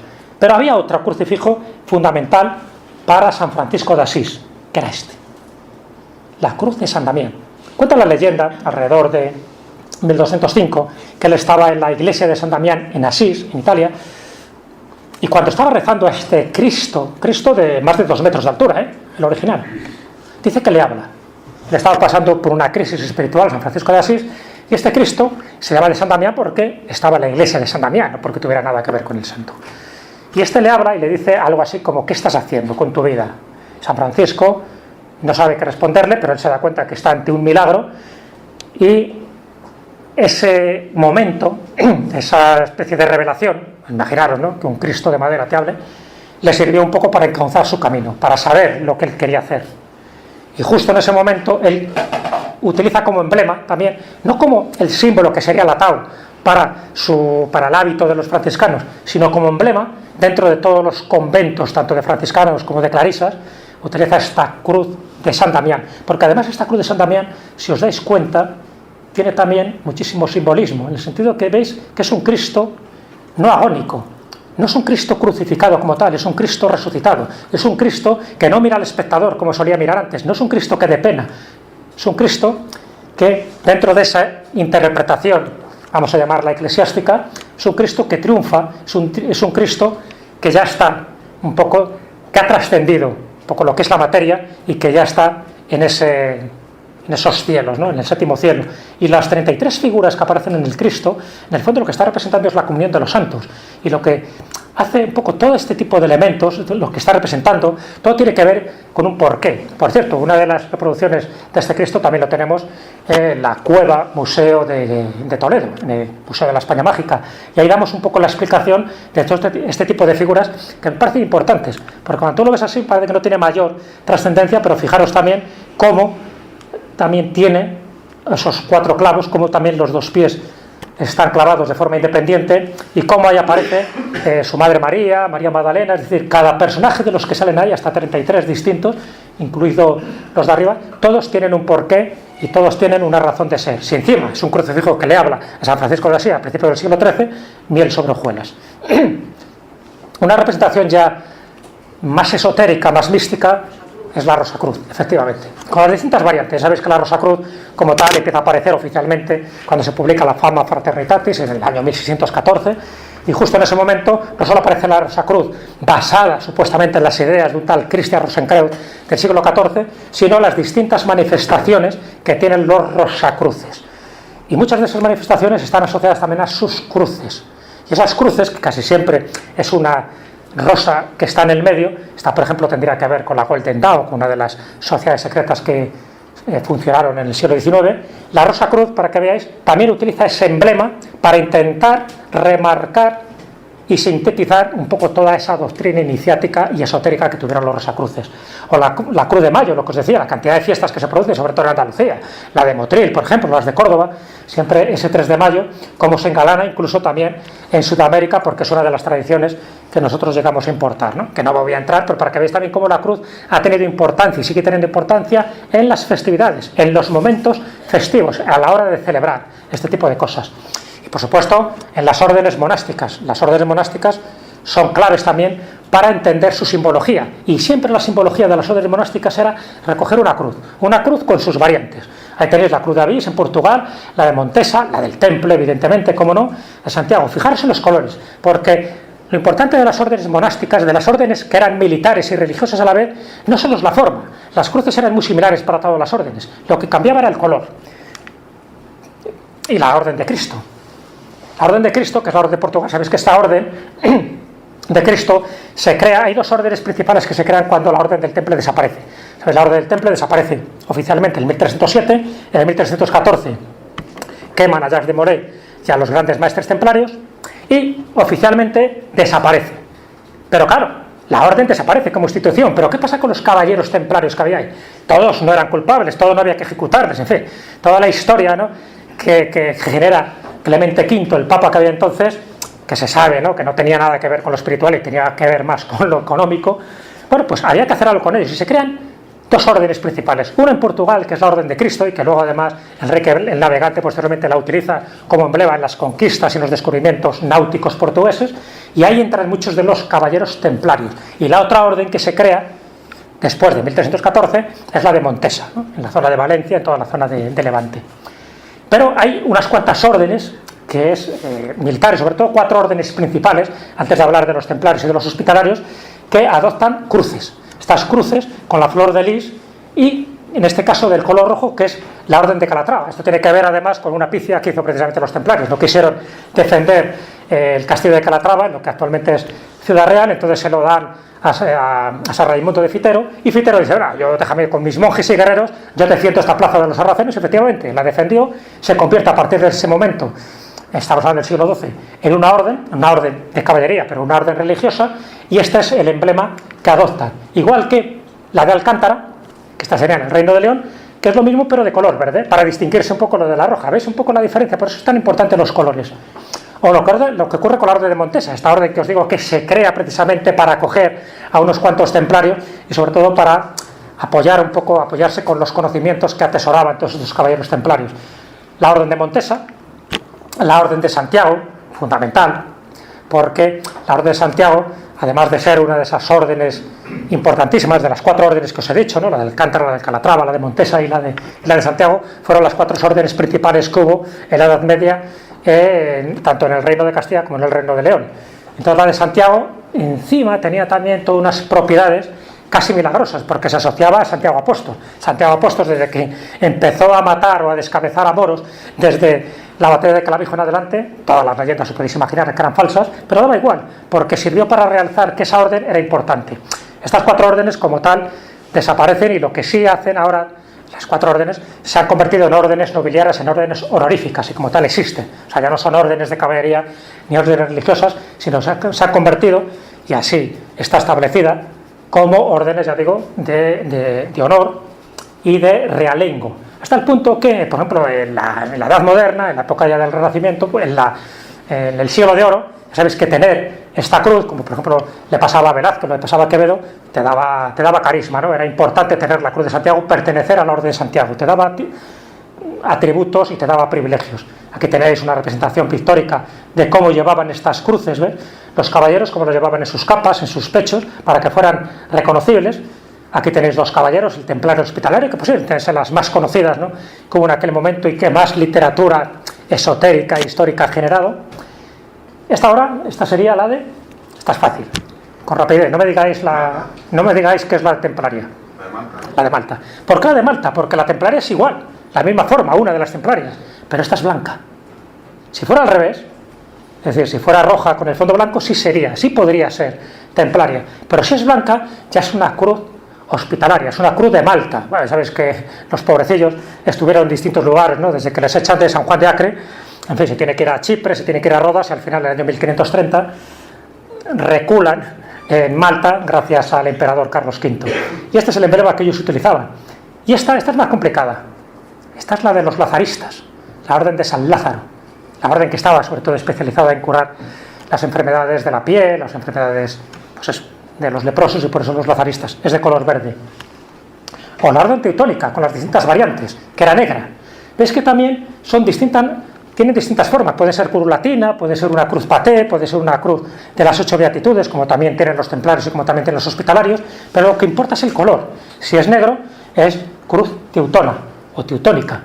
Y ahí tenéis la cruz de hierro, que es la insignia con la que siempre se ha condecorado a las grandes gestas militares, a los grandes alemanes que habían participado activamente en alguna batalla, y que es la que también utiliza Hitler, por ejemplo, para dar a sus soldados. Entonces, distintos emblemas, la templaria, la trinitaria, muy importante, los conventos trinitarios que tenemos en España, por ejemplo, donde está enterrado Cervantes. Donde está enterrado Cervantes, que es un convento trinitario, veréis que la cruz es esa, ¿no? Que se encargaban precisamente de redimir a los cautivos, ofreciéndoles dinero, o incluso a veces hasta ellos mismos. La hospitalaria aquí está mal, porque esto tendría que ser blanco. Y la cruz, lo que me interesa destacar de la cruz templaria es que además, bueno, la cruz templaria había varias. La cruz templaria era la cruz patriarcal, la utilizaba la cruz patriarcal, era templaria también. Era la cruz griega, la cruz latina, la cruz paté y la cruz de las 8 beatitudes. Y la tau también utilizaban los templarios. Si era roja, la podían colocar donde fuera. Lo que pasa es que tenían dos como más predilectas, que era la cruz paté, la que conocemos habitualmente, y esta cruz de las 8 beatitudes. Y esto se convertía también en un código secreto templario, de tal manera que lo llevaban como un medallón, y cuando querían desencriptar mensajes, utilizaban este código, esta cruz, para desencriptarlos. Ahí tenéis, criptograma templario. Más o menos, si os dais cuenta, son los signos, ¿no?, que se extrae de la regla oficial del Temple, es la que conserva en Roma, en Dijon y en París, y entonces se sabe que utilizaban un alfabeto secreto que solo entendían los que conocían efectivamente este código criptográfico, y que luego fue utilizado por los masones o por los francmasones posteriormente. ¿Y esta qué bandera es?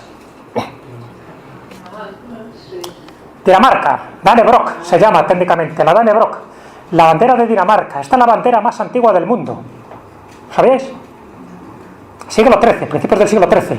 Tiene que ver con una batalla en la que el rey Vladimir II está luchando, en fin, con unos personajes bastante duros, que era, bueno, lo que es ahora Letonia. Y entonces, con estos personajes que eran paganos en aquel momento, pues tiene una de las batallas más importantes, que es la batalla de Lindanés, y queda representado por este cuadro. Y fijaros que se parece muchísimo a lo que le ocurrió siglos atrás a Constantino, justo cuando está luchando contra esas huestes enemigas, ¿no?, por defender su territorio. Dice que aparece en el cielo un paño con esa cruz que hemos visto. ¿Ves? Paño de fondo rojo con una cruz blanca.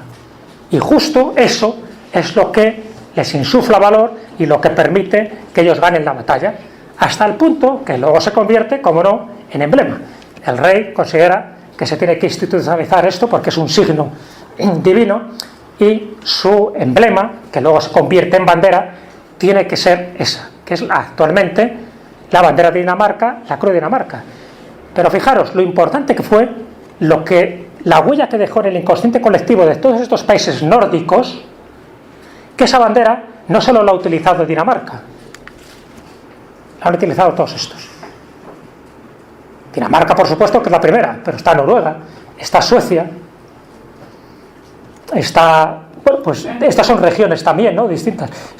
Está Islandia, es decir, distintas regiones como las Islas Feroes, por ejemplo, Finlandia, Gotland, Noruega, Suecia, evidentemente.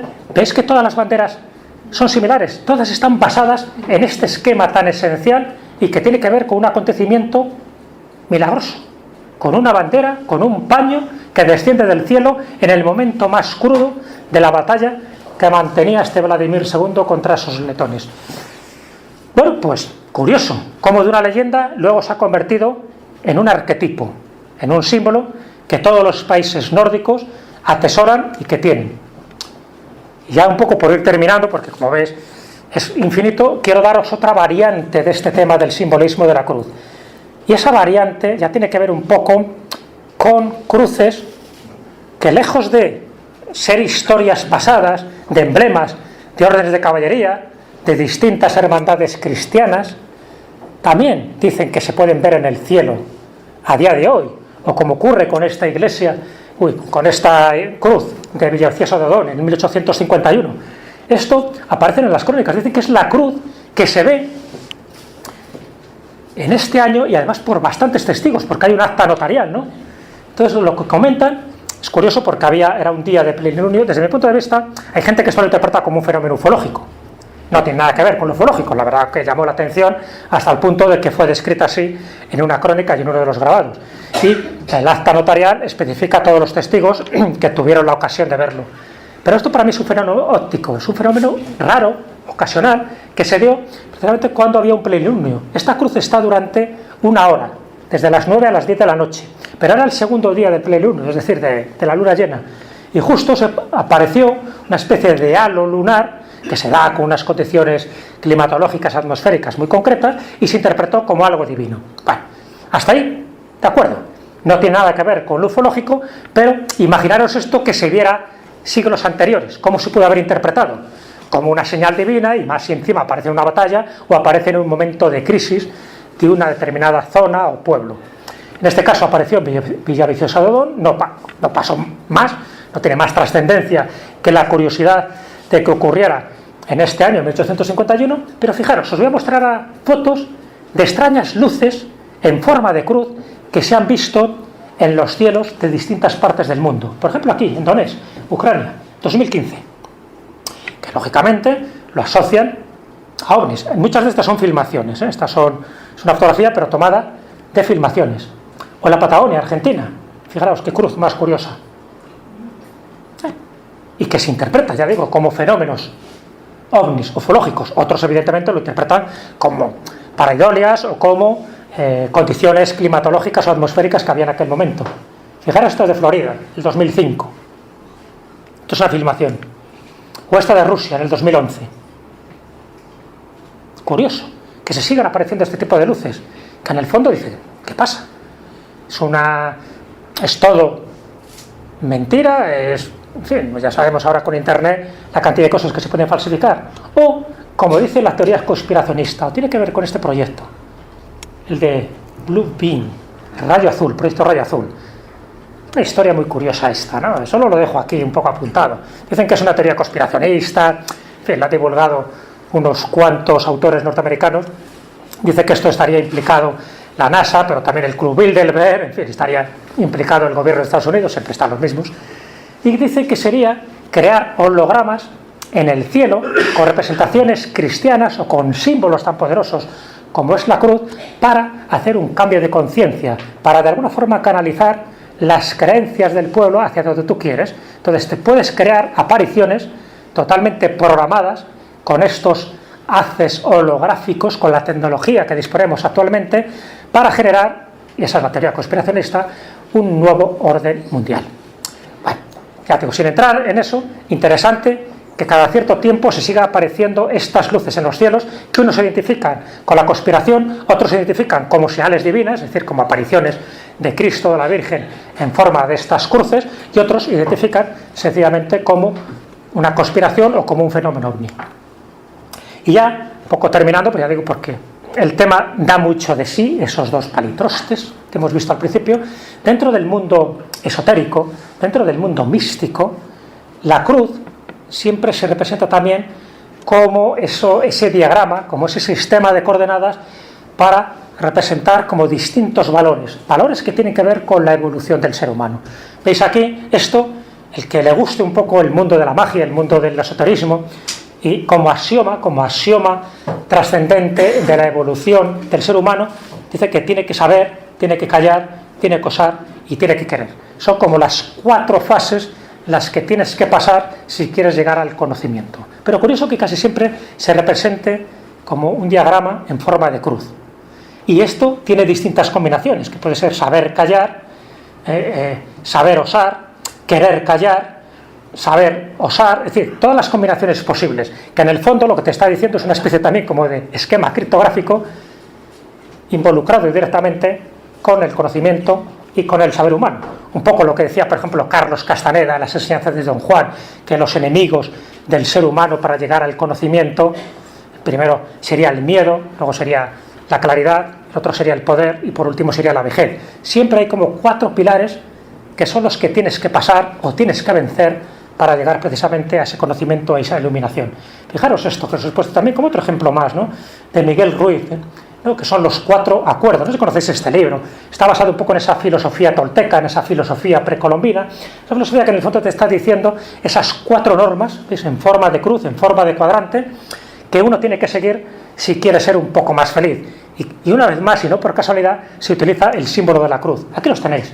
El que no supongas, honra tus palabras, no te tomes nada como algo personal, ya siempre lo mejor que puedas en cada momento. Fijaros, también la cruz, una vez, en la que tú tienes que fijarte como principios, como axiomas, un poco de conducta, de vida, de evolución. Esto es muy interesante, o por lo menos para mí me lo parece, que también se represente como esa especie de cuadrícula de lo que tienes que hacer o no tienes que hacer en momentos determinados.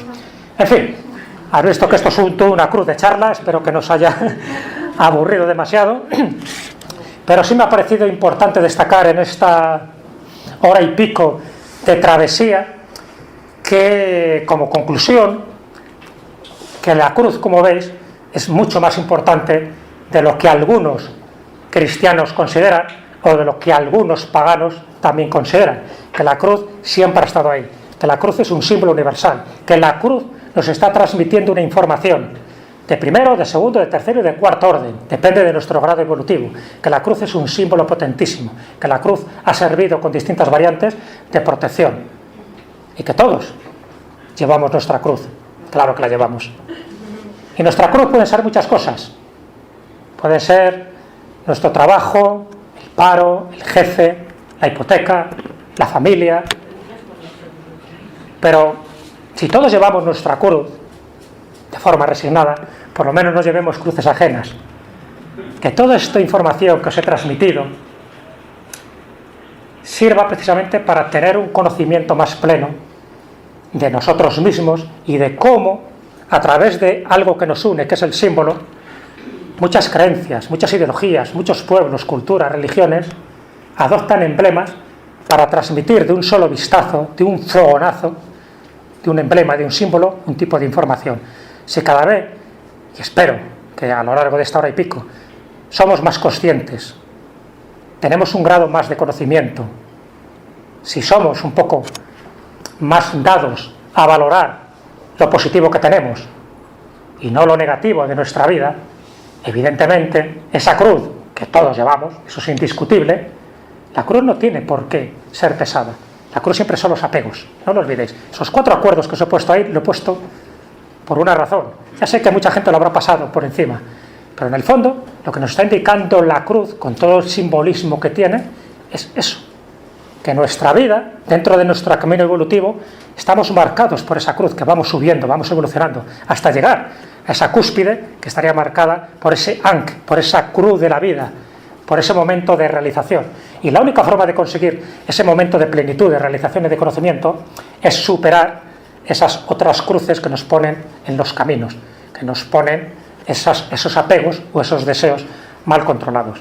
En definitiva, si somos conscientes que somos capaces de superar la cruz y en lugar de convertirla en un instrumento de tortura, como lo han convertido algunos, lo convertimos en un instrumento de evolución, veréis que nuestra vida, gracias a esta perspectiva, empieza a cambiar. Y lo más importante, empezamos a ser más conscientes de nuestra vida. La cruz como conocimiento, nunca la cruz como sufrimiento. Gracias.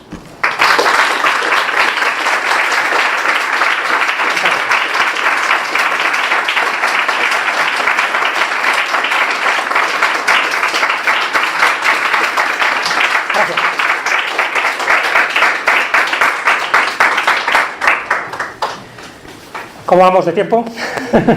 Las 9. Si hay dudas, preguntas, alguno dirá, no está la cruz de no sé qué, seguro, que hay muchas cruces que no he puesto.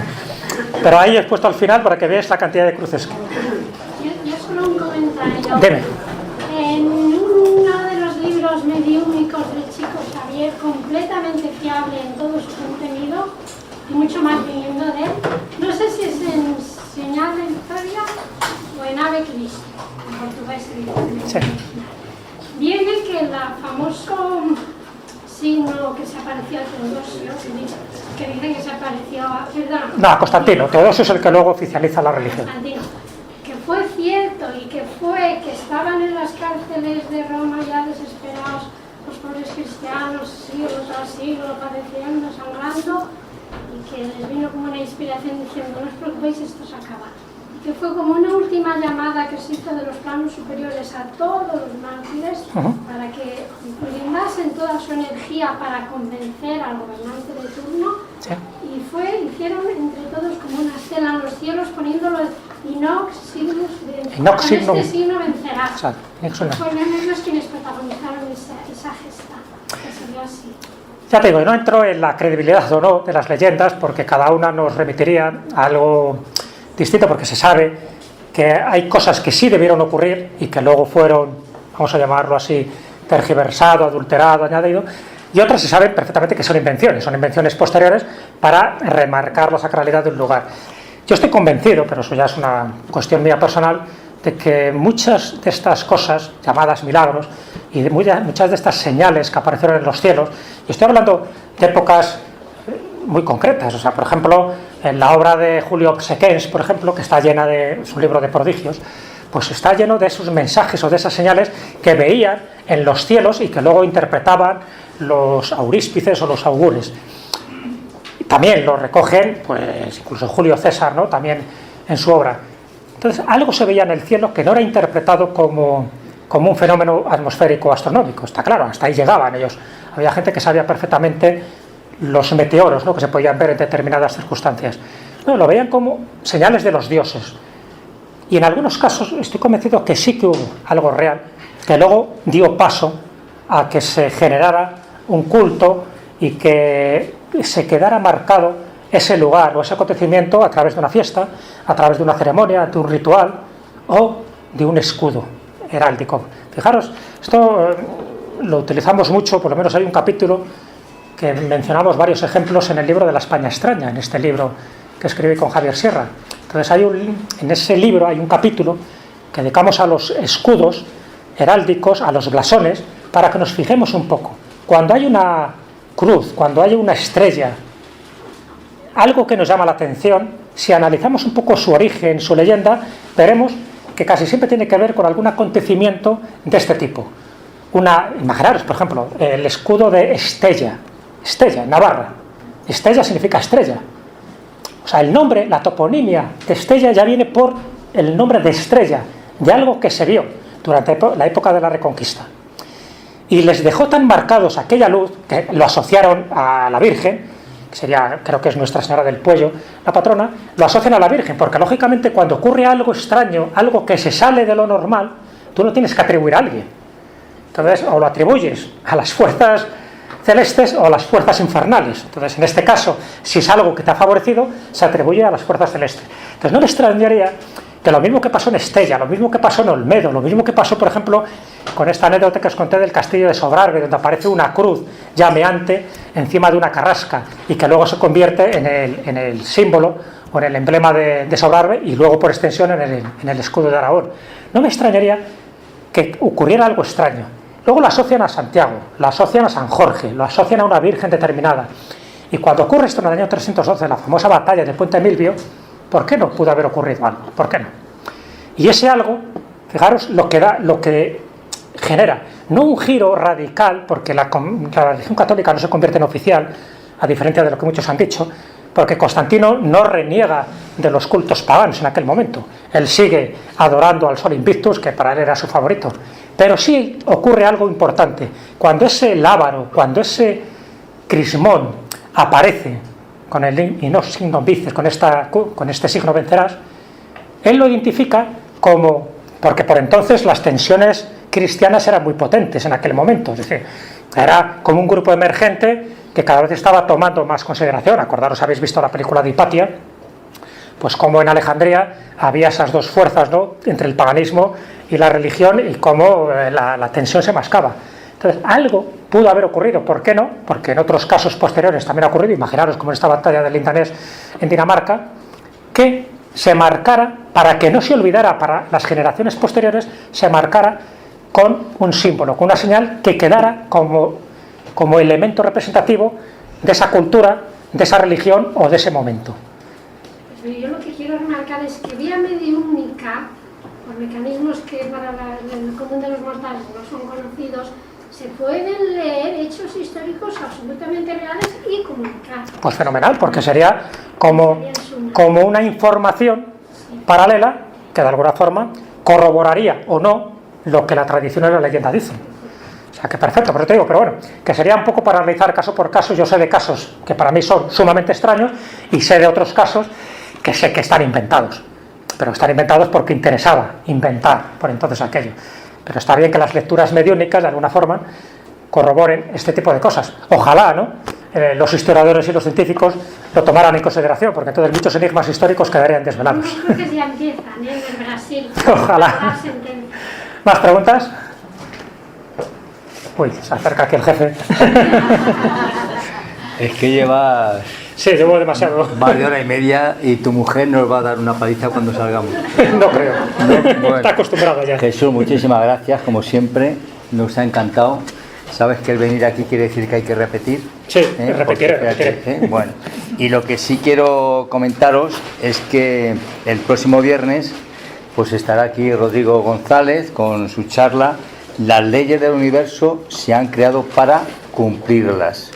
Así que os esperamos a todos. Muchísimas gracias. Recordándoos que los jueves es un día donde todos comentamos, donde todos dialogamos, donde todos aportamos nuestros conocimientos, nuestras ideas, y que en ese coloquio todos lo pasamos muy bien. Muchísimas gracias, repito, y muchísimas gracias a ti, Jesús.